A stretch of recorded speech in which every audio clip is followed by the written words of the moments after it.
traversons malheureusement une période de tension politique accrue, marquée par des divergences persistantes entre les membres de la coalition au pouvoir.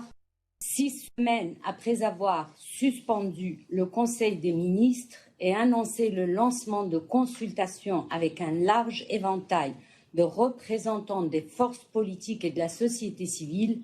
le président Tshisekedi s'est adressé à la nation hier après-midi. Dans ce discours, le président a annoncé la fin de la coalition Unisson, Cap pour le changement et le Front commun pour le Congo, FCC, et a soutenu qu'au vu de l'érosion de la majorité parlementaire actuelle, il avait décidé de nommer un informateur mandaté pour identifier une nouvelle majorité prête à soutenir son programme de réforme. Il a également souligné que si cet informateur était incapable d'identifier une nouvelle majorité parlementaire, il procéderait à la dissolution de l'Assemblée nationale et demanderait au peuple congolais de lui donner une majorité par les urnes. Au moment où nous parlons,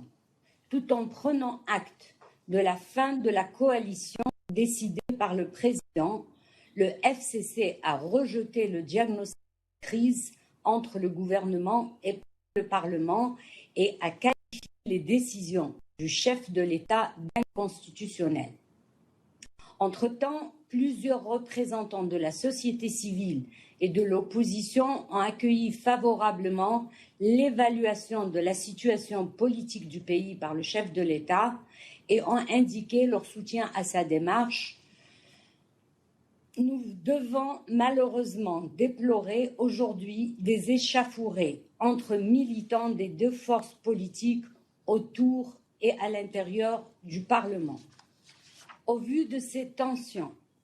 la MONUSCO a rencontré au cours des mois derniers de nombreux représentants des forces politiques et de la société civile concernées pour les encourager à résoudre leurs différends par le dialogue et éviter toute provocation susceptible d'inciter à la violence. La mission a également souligné la nécessité de concentrer leurs efforts pour trouver un accord sur les politiques de stabilisation et les réformes institutionnelles essentielles à l'amélioration de la sécurité et de la vie quotidienne des Congolais.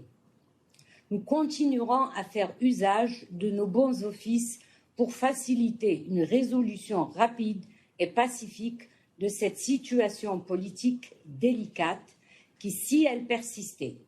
pourrait avoir des répercussions sérieuses sur la situation économique et sécuritaire du pays dans le contexte de la pandémie Covid-19. Monsieur le Président, membre distingué du Conseil de sécurité, comme mentionné au début de mon intervention, la situation politique que traverse actuellement la République démocratique du Congo est très incertaine. Le Conseil peut jouer un rôle important pour encourager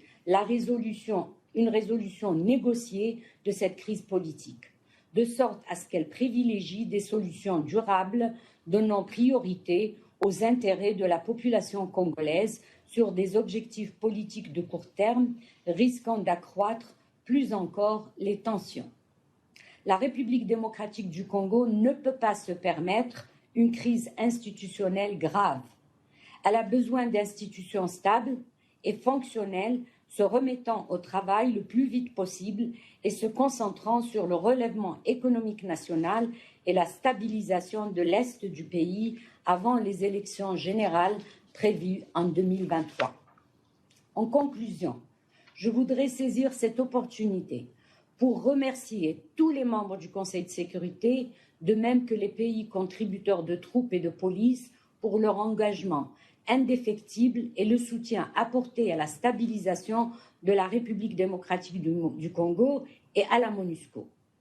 La mission est aujourd'hui arrivée à un point critique de soutien aux autorités nationales pour consolider la stabilité